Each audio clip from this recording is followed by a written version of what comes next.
Hey there, how's it going? Fun here. Today we're going to have a quick little look at hot wire cutting, which is a technique used by aero modelers.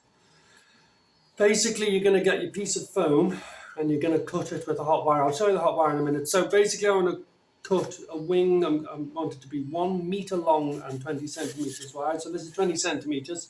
I'm going to do 2-part wing, so it's 50 centimeters long. The foam I get is 2 centimeters wide. You're going to cut a plywood piece which looks something like this. 20 centimeters to 20 centimeters is there to there. So you've got kind of an intro piece and an outro piece. You'll see what I mean in a minute. You also want a couple of screw holes there and there. And you're going to screw your plywood former onto the piece of foam, something like this. Hope you can see that there. Can you see that there okay? Going to be positioned something like that. The nuts and bolts of my hot wire cutter are a 2 amp Xbox speed controller. Sorry, it's in amongst a load of chargers there, but there's an Xbox 2 amp speed controller which has overheat and incorrect polarity protection built in, which is great. It's then connected up to what it is actually, in reality, it's a guitar B string, an acoustic guitar B string, a second string. So just get yourself a guitar B string. This crocodile clip has power to one end, and just behind me is power to the other end of the wire.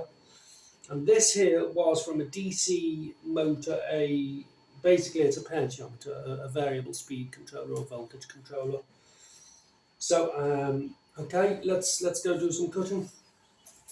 So here we are a few minutes later with the plywood former attached to each end, just with a little screw. I might do a separate video about airfoils. Not that I'm any great expert, but this is a basic Clark Y, or as well as I can make one. This is a Clark Y airfoil. In other words, a basic airfoil with a flat bottom like that, aside from this front piece. Okay, let's give it a go.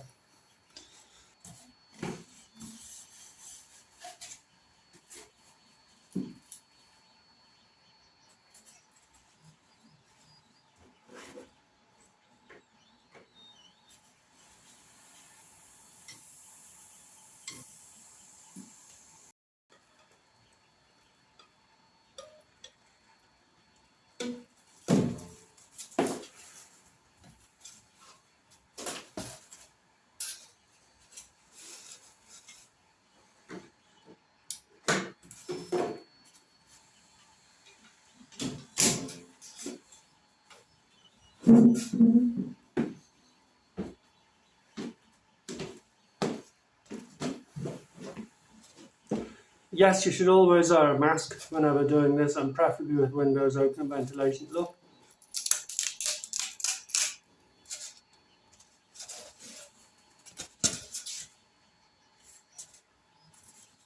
It's not perfect, but it's not bad.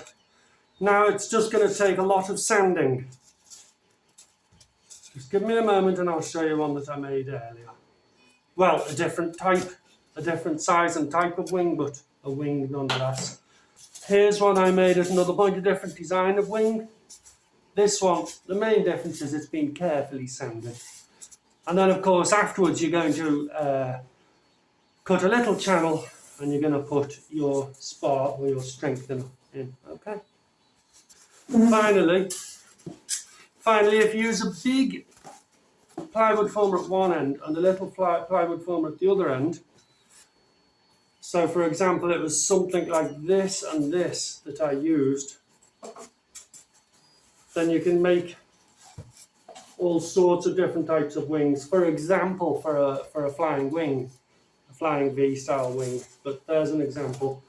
And then also just see here, here's one I made earlier with, there's been a channel dug and cut and a piece of carbon fibre placed inside and then glued and taped in with a little bit of spray paint and some just little bit of plywood there to toughen it up.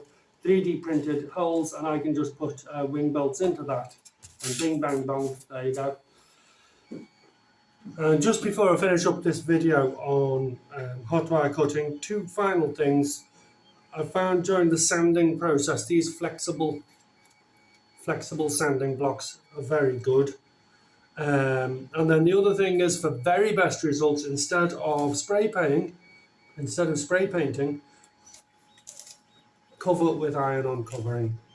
Iron-on covering is a whole other kettle of fish. That's a subject for another video, but you know, that's how you're going to get the best results.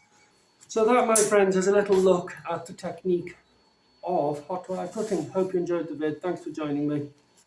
See you soon.